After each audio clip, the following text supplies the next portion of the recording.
Assalamualaikum warahmatullahi wabarakatuh. Shalom, Om Swastiastu, salam kebajikan. Main lagi nama gue Marcelus Mario Irwan di sini. Mungkin mau tutor dikit buat ArcGIS ya. Oke, jadi pertama perkenalan dulu apa itu ArcGIS.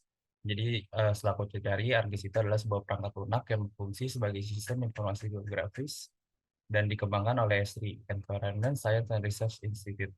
Nah, fungsi dari ArcGIS ini mungkin untuk mampu membantu dalam pembuatan dan modifikasi peta, kemudian memberikan GIS yang relevan, visualisasi data dan media berbagi data dan digunakan sebagai analisis spesial. Eh, jadi dari fitur ArcMap ini nanti pas dibuka kelihatannya kayak gini ya. Nah, untuk detail-detailnya itu kayak gini. Jadi yang pertama itu ada di atas ini ada file, edit, view, bookmarks gitu-gitu. Itu adalah menu bar. Kemudian ada toolbar. Yang toolbar itu yang tools yang digunakan dalam pekerjaan atau penggambaran peta, mulai dari menginput data, mengolah data, sampai pada layout dan mencetak peta. Kemudian ada katalog, yaitu tampilan susunan file, tempat untuk mengatur posisi file.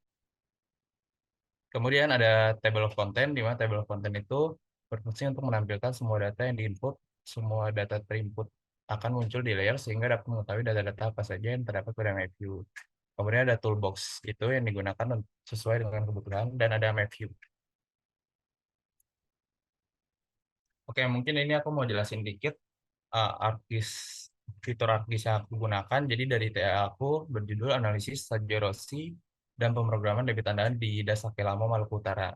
Nah, dari penelitian ini itu untuk mengetahui debit andalan sama jerosi yang digunakan sebagai perhitungan untuk kebutuhan air bersih pada dasar Kelamo. Nah, pada ArcGIS itu yang aku gunain adalah untuk menentuin luas area tangkapan atau catchment areanya, kemiringan lahan atau slope-nya, sama karakteristik tanah dan tutupan lahan pada dasar Kelamo. Nanti itu dari data itu digunain untuk menentukan nilai laju erosi.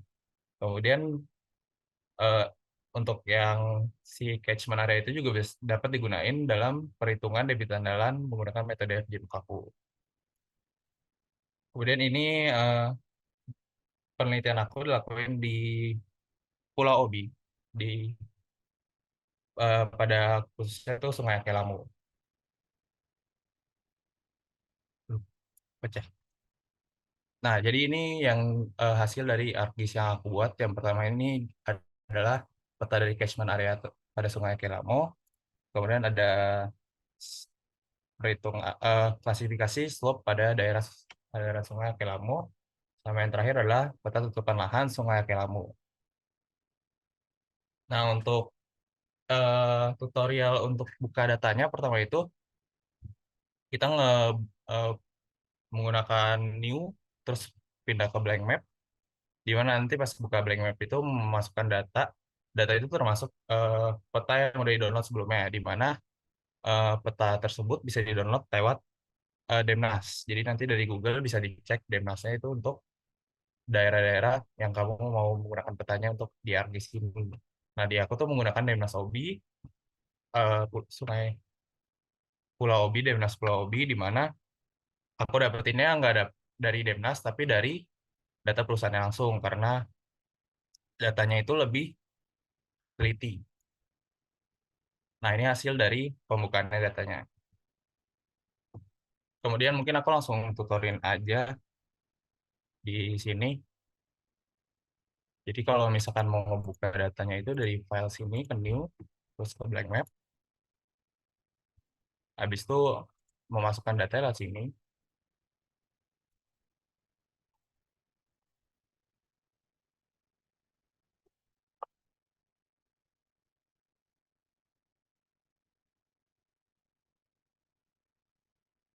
Dan ini langsung kebuka di petanya gitu. Nah, hal yang perlu diperhatiin dalam ArcGIS itu penggunaan si time zone-nya, karena pada ArcGIS itu time zone ini menentukan pas lagi pengerjaannya banget. Jadi kamu harus masukin si time zone-nya. Kalau untuk time zone-nya itu dimasukinnya lewat si layer sini. Nanti langsung masuk ke properties.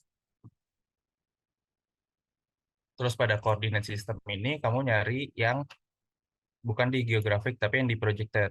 Jadi kalau buka projected UTM terus WGS 1984 dan tergantung dari daerah peta atau yang kamu pakai. Di mana kalau pada Pulau OB itu digunakan di Southern Hemisphere pada UTM zone-nya 52S. Nah, itu harus di-apply karena penggunaan time zone ini bakal ngaruhi banget ke data-data nanti kamu pakai. Oke, kemudian langsung masuk ke eh, penentuan dari catchment area. Jadi di sini mungkin aku nggak tahu cara kerjainnya, cuman nggak langsung aku ngerjain langsung karena datanya mungkin dari petanya tuh agak error sedikit. Jadi udah nggak bisa dicoba ulang dari awal.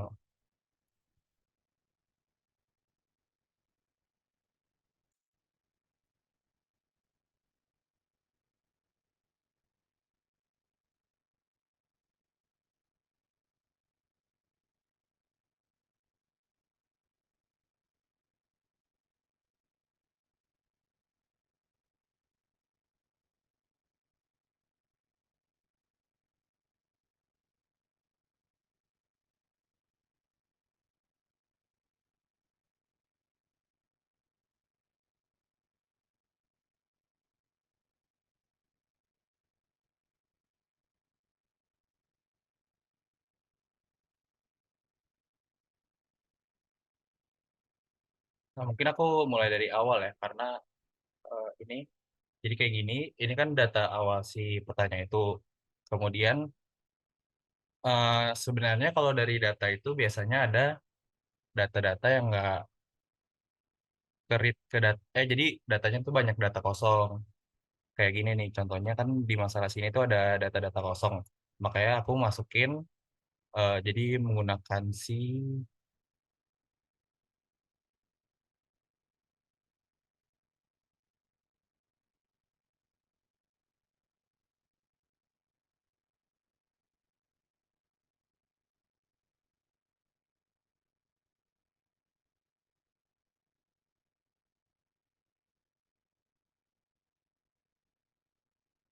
ini boleh di post dulu deh, gue kayaknya lupa deh di mana. Sebentar. Jadi nanti buka untuk ngisi kekosongan data ini, kamu pindah ke Spatial Analysis Tool, kemudian ke Map Algebra dan Raster Calculator. Nah, itu tuh apa yang gue lakuin di sini tuh buat ngisi kekosongan data dari eh, petanya itu. Nah, di sini aku udah dapet codingannya, didapat nanti mungkin ini bisa aku masukin ke slide sih, karena kalau belum masukin ke slide, di sini tinggal kamu masukin si code-nya.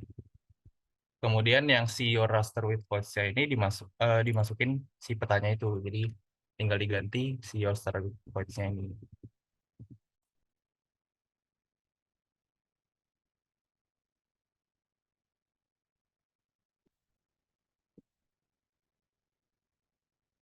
Nah, misalnya dimasukin kayak gini. Nanti kamu klik OK, bakal keubah nih si datanya itu. Misalkan setelah diproses sendiri, nanti bentuknya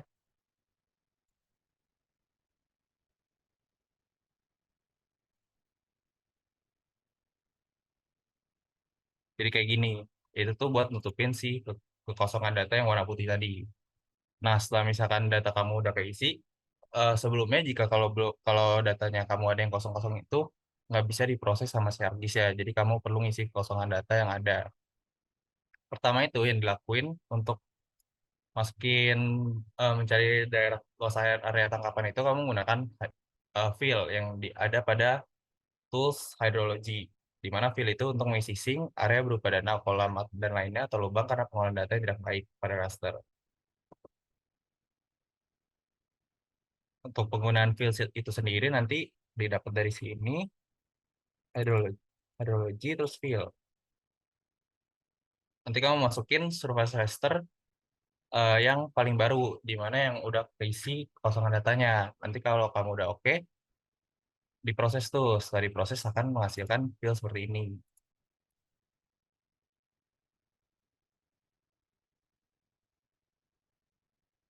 Nah, habis kamu nge-fill gini, itu tuh masuk ke kamu ngelakuin si flow flow directionnya di mana dari kan ini kan merupakan data elevasi gitu kan dari petanya itu. Nanti pada artbisnya itu dilakuin eh, kalkulasi kira-kira dari titik tertingginya arah aliran airnya bakal kemana. Jadi nanti dari si fieldnya itu kamu masukin ke dalam flow direction ini. Nanti langsung oke, proses dan hasilnya seperti ini. Setelah kamu dapat si flow direction ini, kamu lanjut lakuin si flow accumulation. Flow accumulation itu menghitung akumulasi aliran sebagai akumulasi bobot semua sel yang mengalir ke setiap sel gradien ke dalam titik output. Flow accumulation juga ada di tools hydrology. Tapi nanti kamu masukinnya lanjutan dari si flow direction ini. Jadi kamu masukin flow direction. Nanti setelah oke, kan hasilnya kayak gini. Nah, itu tuh akumulasi dari setiap flow-nya itu. Kemudian kamu masuk ke pembuatan snap for point. Snap for point itu ngetitikin eh, hil- hilir dari sungai kamu. Jadi untuk dapetin si catchment areanya itu, kamu tentuin dulu si titiknya itu yang nanti akan diproses sama si sistemnya langsung buat dapetin luas area tangkapannya. Nah, untuk ngerjain si snap point-nya itu, pertama kamu masuk ke katalog. Jadi ini file-file yang ada dari kamu. Terus misalkan kamu mau bikin feature-nya di sini. Pertama dititikin dulu nah di sini misalkan. Kamu bikin new feature, shapefile. Shapefile-nya kamu gunain point, karena kan dititikin doang. Terus nanti oke. Nah, ini kan ada nih shapefile. Terus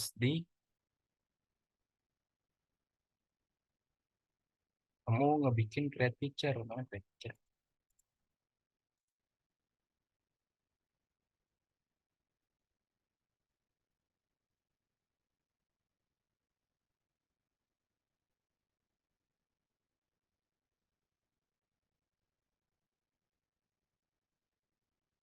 Boleh di pause lagi?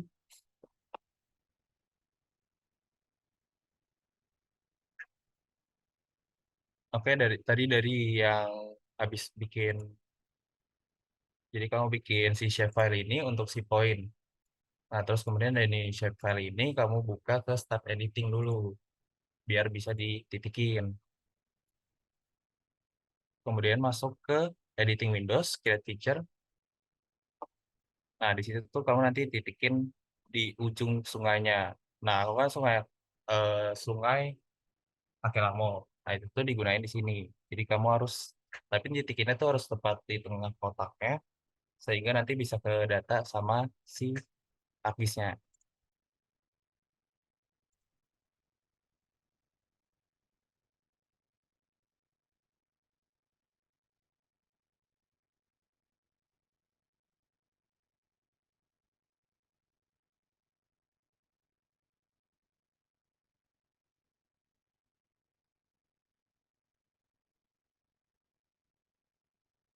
Ya, kok nggak bisa ya?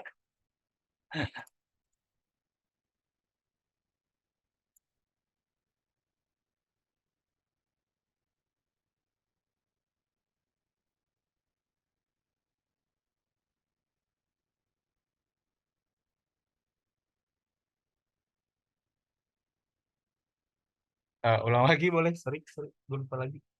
Kok nggak bisa sih? Oke, lanjut tadi mulai dari snapper point. Kan jadi setelah ngerjain si flow accumulation itu ngerjain di snapper point. Itu tuh buat nentuin titik hilir dari si sungainya kamu. Jadi itu pertama dari folder kamu itu masuk ke new, terus membuat shapefile baru. Shapefile itu bentuknya point. Nah, setelah dari buat ini kan ada nih filenya dari shapefile. Kemudian kamu masuk ke start editing dan kamu milih ke layer si new shapefile itu. Nah, setelah itu tuh kita bisa bikin eh, titik dari hilirnya itu. Misalkan aku mau gunain si titik ujungnya itu di sini. Nah, setelah selesai di kamu titik ini tuh, kamu stop editing, terus masuk ke toolbox lagi untuk bikin si snap PowerPoint-nya. Jadi dari snap PowerPoint-nya itu, feature PowerPoint datanya adalah yang kamu bikin si titiknya, new shape file. Dan kemudian untuk raster itu kamu masukin si flow accumulation-nya.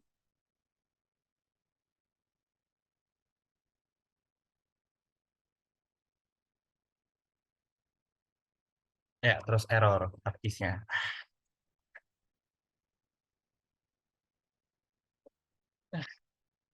Stop record dulu.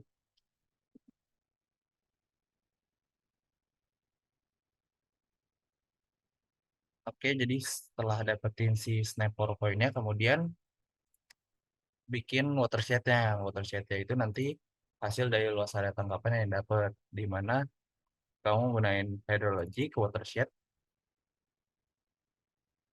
kemudian masukin flow direction yang tadi udah dibuat, yang ini,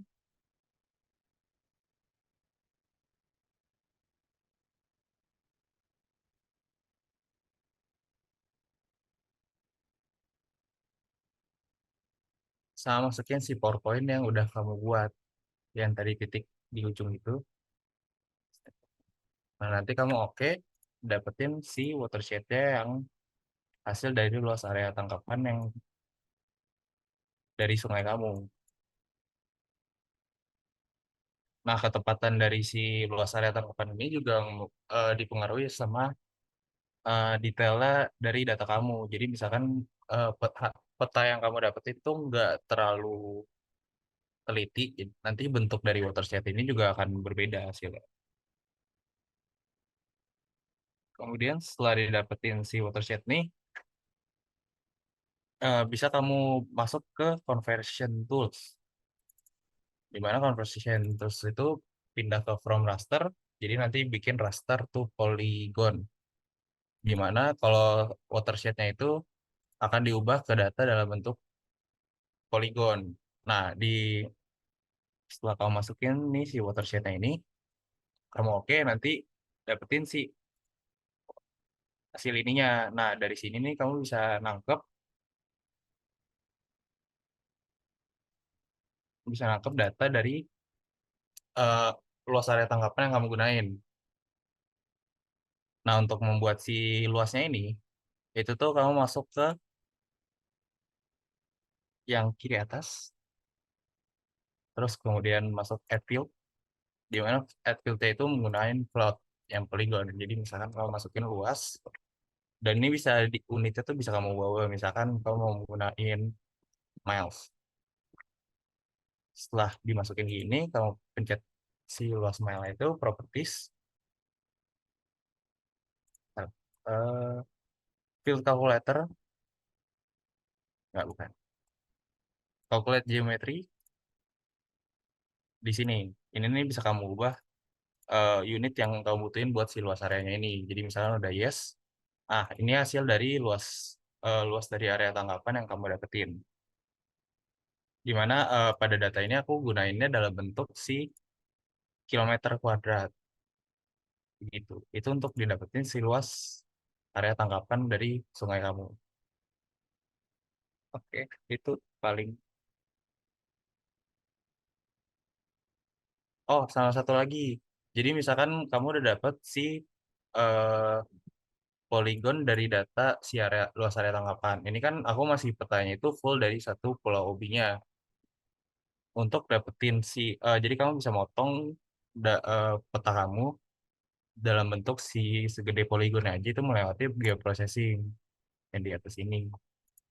Geoprocessing clip kamu masukin input feature saya itu si filenya kamu yang data full ini, sama nanti untuk clip feature saya kamu masukin si rasternya, si poligonnya.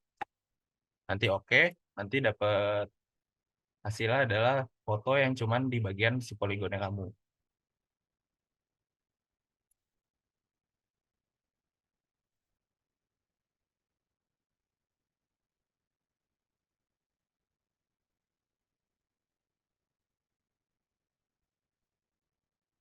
begitu. Udah.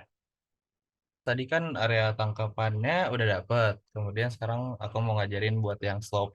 Sebenarnya slope ini lebih lebih gampang ya karena cuman beberapa fitur yang digunain. Yang pertama itu slope tuh kamu bikin si Tilda yang kayak tadi buat si hidrolizinya. Udah dapetin ini kan kamu menggunakan si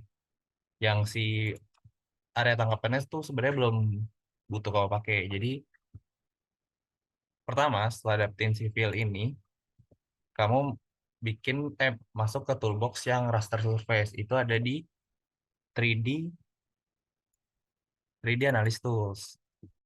Terus kemudian kamu masuk ke raster surface, ada slope. Itu buat bikin slope-nya kamu. Nah, untuk input rasternya kamu masukin aja yang fill yang tadi kamu bikin dan habis di oke nanti hasilnya ada kayak gini. Cuman ini datanya kan masih secara acak ya dan dia ngasilin kelas dari slope itu masih bergantung dari ArcGIS ya. Ini tuh masih kacau lah hitungannya. Nah, kalau dari aku itu langsung masuk ke cluster request. Jadi di reclassify tergantung dari kebutuhan kelas loop yang kamu gunain. Di raster request terus reclassify. Nah, untuk si raster reclassify ini sebenarnya masukin dari yang slope yang tadi kamu pakai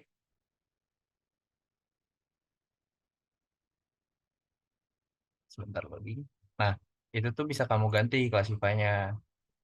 Ini nih misalkan kamu gunain kalau dari aku sih gunainnya itu kelasnya itu ada 5, datar, landai, agak curam, curam sama sangat curam.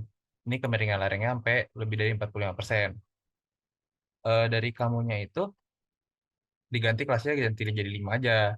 Dan ini kan kalau di teka-teki ini kan jadi break values-nya kan jadi kelasnya tuh beda-beda banget. Kamu tulis aja langsung di sini, jadi langsung diubahnya di sini. Misalkan kalau mau 5 gitu. Nah itu setelah diatur 5-5-nya, kamu oke aja. Nanti dapat di reclassify lagi slope-nya sesuai dengan kelas yang kamu butuhin. Hasilnya kayak gini. Setelah di reclassify gini, eh, kamu terus kemudian di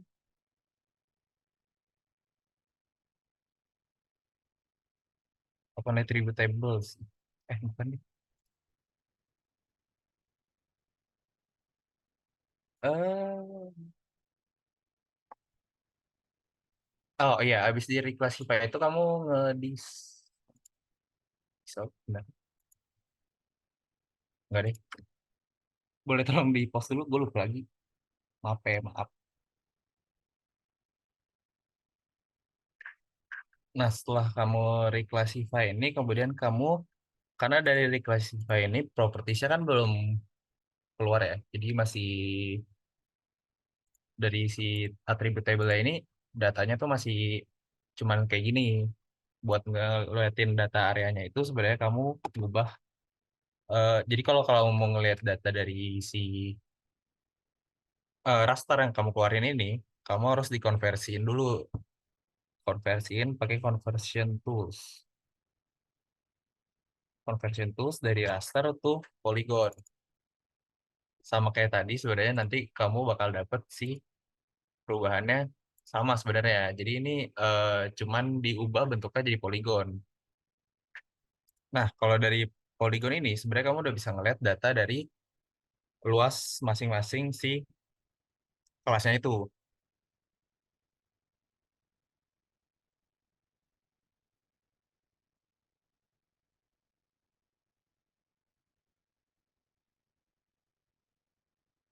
Nah, ini dia. Nah, dari si ininya itu, kan aku ngubah si kelasnya itu masih dari angka 1 sampai 5-nya. Nah, ini tuh data tuh ada 340 ribu, di mana banyak banget kan. Jadi kan kamu harus ngejumlahin sendiri. Itu tuh yang bikin susah. Nah, buat bikin lebih gampang untuk dikumpulin ya adalah per kelas. Jadi menggunakan si geoprocessing dan dissolve. Jadi kamu masukin si raster kelasnya itu yang udah bentuknya polygon.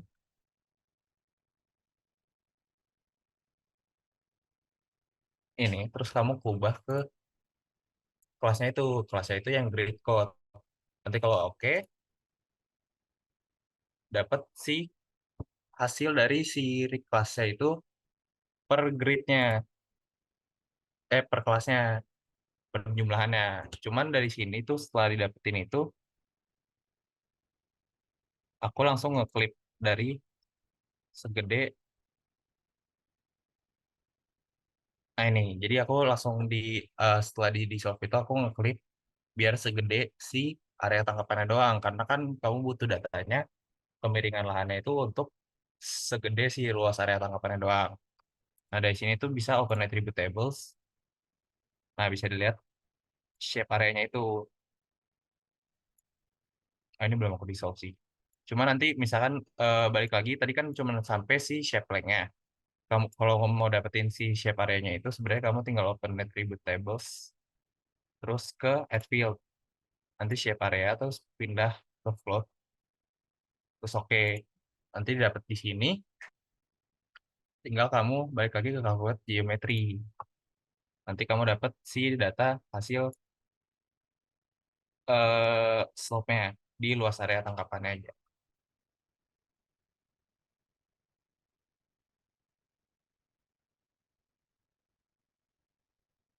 Boleh di stop dulu.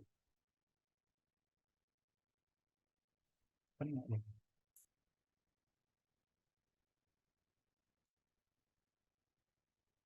Boleh di stop.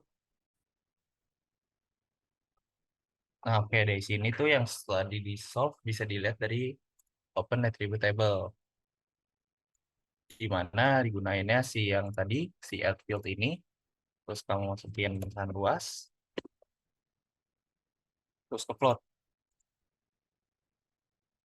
luasnya.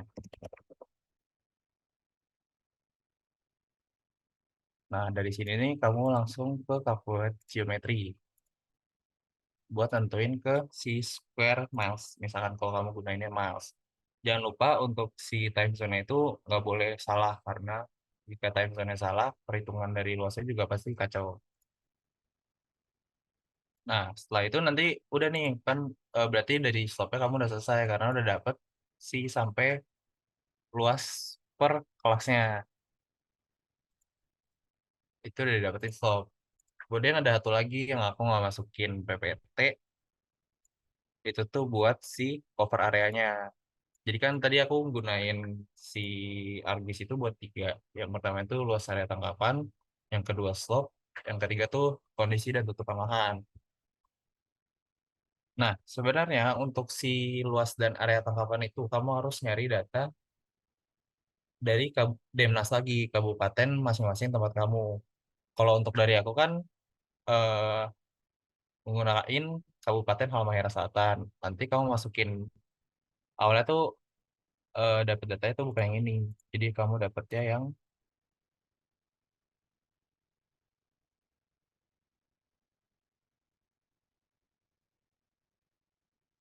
kayak gini. Cuman kalau ini kan udah aku klip ya. Secara secara untuk masukin data yang si masing-masing ini, itu tuh kamu masukin di sini di add data. Kemudian kalau aku kan Halmahera Selatan. Nah, ini balik lagi kamu nyari file tuh bentuknya .shp atau shapefile. Nanti itu kamu dapetin misalkan butuhnya apa. Kalau aku kan eh, dari cuman menggunakan 4 tipe tutupan lahan di sini. Jadi cuma 4 aja yang aku masukin gitu. Itu tuh ada banyak di sini dan itu tuh didapetin dari Demnas atau dari Google. Kemudian misalkan kalau kalau kamu udah dapet kayak gini, itu tuh bisa di Open Attribute Table. Cuma kan kalau di Open Attribute Table, balik lagi datanya itu sangat banyak kayak gini. Ada 6.000 misalkan. Itu kan nggak mungkin kamu jumlahin sendiri. Jadi kamu nge-dissolve dari grid code-nya buat dapetin si gedenya. Dissolve balik lagi ke geoprocessing, terus dissolve dari masing-masing si layer ini. Jadi ada badan air, semak belukar, alang-alang, muatan kering kalau aku. Nanti didapetinnya sebenarnya sama. Bentukan yang dikasih lihatnya tuh sama. Cuman datanya udah dihasilinnya lebih bagus. Nah ini, jadi tinggal kamu jumlahinnya sebenarnya tinggal dari sini. Kalau tinggal 5 dataan jadi lebih gampang ditambah. Begitu sih kalau untuk luas area dan luas tutupan lahan ya, karakteristik dan tutupan lahan. Nah, kalau misalkan ditanya gunanya apa? Sebenarnya itu dari laju erosi itu tuh, ya laju erosi itu tuh butuh gunanya tuh ada empat. Butuhnya empat. Nah, tiga dari itu tuh didapetin dari algoritma sini untuk mempergampang. Di mana nanti tinggal ditambahin faktor erosivitas hujan, yaitu ya yang curah hujan. Terus kan kemiringan lereng ini sama didapetinnya vegetasi penutup dan konservasi tanah. Mungkin begitu sih digunain. Kalau habis. Sekian dari saya. Ini untuk referensi sebenarnya cara yang aku kerjain tuh ada di YouTube ya. Jadi dari kalau nanti bisa minta PPT-nya dari Keskin atau Caca. Ini untuk delineasi itu dari Pak Sony sama dari Stop itu aku nyari sendiri. Gitu. Kalau mau nanya-nanya juga bisa sih kalau masih banyak yang bingung. Bisa kontak aku aja langsung di line sih yang aku balas cepat. Sekian dan terima kasih.